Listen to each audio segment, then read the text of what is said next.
Ji hello and welcome to the biochemistry acid base balance. इसमें basically हम अब जो टॉपिक डिस्कस करेंगे वो सेकंड बैरियर। जैसे कि मैंने आपको पहले बताया था कि फर्स्ट बैरियर में बफर और रेस्पिरेटरी मैकेनिज्म है। रेस्पिरेटरी तो हम डिस्कस कर चुके, कैसे लंग्स इन्वॉल्व होते थे, जो इसमें हमने डिस्कस किया था ये वाले साइकिल में। अब हमने सेकंड बैरियर को डिस्कस करना है जो कि रीनल मैकेनिज्म। अब रीनल कैसे करता है, ये रोल तो प्ले करता है पीएच को मेंटेन करने में वो दो तरीके से। एक बाइकार्बोनेट जो यानी कि जो HCO3 नेगेटिव है उसकी रीअब्जॉर्प्शन ज़्यादा करवा देता है, जो कि यूरिन में हो रही होती है, एक्सक्रीशन हो रही होती है ना, उसकी रीअब्जॉर्ब कराता है, बॉडी में रिटेन करता है।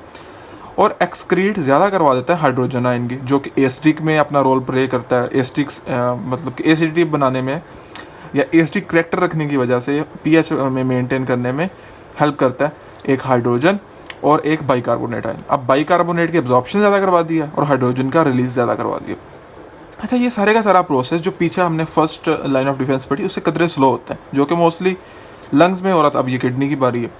अब क्या होता है कि जो ब्लड है वो डिफरेंट टफ्ट ऑफ कैपिलरीज, यानी कि आपको पता है कि बूमन कैप्सूल में आती है, जिसमें then proximal end then filtrate में फॉर्म में जाती है, जिसे हम बूमन फिल्ट्रेट भी कहते हैं। ठीक है जी। सो ब्लड आ गया, प्रोक्सिमल ट्यूब्यूल सेल्स हो गया और ट्यूब्यूलर फिल्ट्रेट हो गया।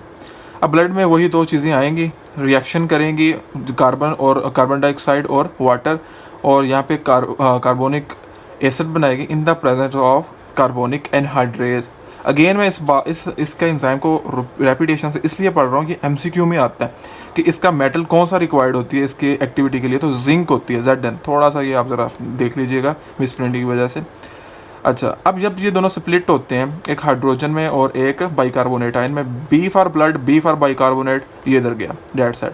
अब हाइड्रोजन इधर जाना है, हाइड्रोजन इधर जाएगा तो वहाँ पे आपको पता है ट्यूबुलर फिल्ट्रेट में पड़ी हुई है हमारे पास NaHCO3 जो है बेस। अब बेस अगेन आपको वही चार्ट दिखा रहा हूँ, NaHCO3 बेस थी और H2CO3 एसिड था। तो बेस इसलिए आई क्योंकि यहाँ पे एसिड बन रहा है, तो इसको न्यूट्रलाइजेशन करनी है, इसलिए हमने बेस यूज़ की। अब ये दोनों स्प्लिट हुई, ये स्प्लिट होती है Na पॉजिटिव और साथ HCO3 नेगेटिव में। अब जैसे ही ये स्प्लिट हुआ, ऊपर हाइड्रोजन आया बैठा था, हाइड्रोजन इसके साथ मिला और कार्बोनिक एसिड बना दिया। अब सोडियम ने कहा भाई मैं कहाँ जाऊँ, सोडियम यहाँ से निकलता है चुपचाप, प्रोक्सिमल ट्यूब्यूल में आया, वहाँ से रीअब्सॉर्ब हुआ, पंप ने ऐसे एक्सपेल किया ज़ोर से और जल्दी से यहाँ पे आ गया, जहाँ पे एक्टिव पंप आया, मतलब ATP तो यूज़ हो गई होगा। अब जब यहाँ पे आ गया तो यहाँ पे वही चीज़ बन गई जो यहाँ पे यूटिलाइज़ की हमने। कौन सी चीज़ बन गई? NaCO3। NaCO3 क्या था? वो हमारे पास थी बेस।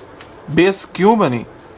क्योंकि ये हाइड्रोजन जो सोडियम जो है वो उधर गया, और ये जो बाइकार्बोनेट आयन था जो कि यहाँ पे मतलब कि बाइफ्रैक्शन के दौरान बना था, स्प्लिट होने के दौरान बना था, उन दोनों ने यूज़ किया एक दूसरे को।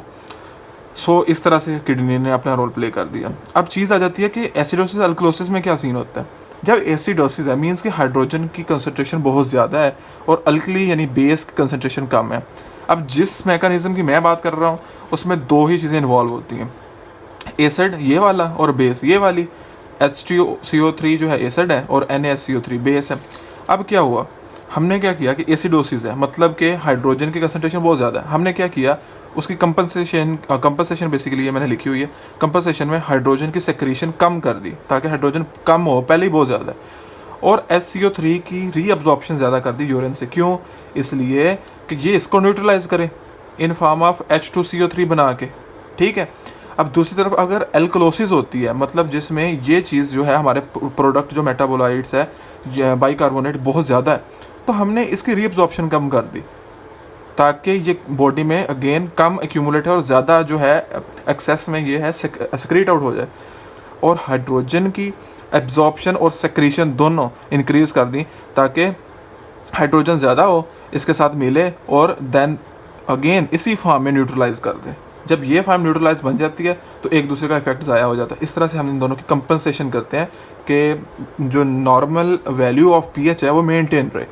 अगेन समझ लें कि एसिडोसिस के केस में क्या हुआ कि हमें पता है कि एसिडोसिस तब होती है जब हाइड्रोजन का लेवल बहुत अप चला जाता है। तो या तो हमने हाइड्रोजन को यूज़ करवा देना है और या हमने उसकी बनने का प्रोसेस कम करवा देना। तो हमने सिक्रीशन कम करवा दी और इसको यूजेस कैसे ज़्यादा करवाया कि इसकी एब्जॉर्प्शन ज़्यादा करवा दी HCO3 की, और जैसे अब 2 ऑप्शन ज़्यादा हुई, ज़्यादा होने की वजह से इसके साथ एक्ट किया जो पहले ही ज़्यादा था, और उसको H2CO3 की फॉर्म में, न्यूट्रलाइज फॉर्म में रख दिया। इसी का उल्ट इसमें होता है। ठीक है जी, स्टे ट्यून्ड, इंशाल्लाह मिलते हैं नेक्स्ट वीडियो में। अल्लाह हाफिज़।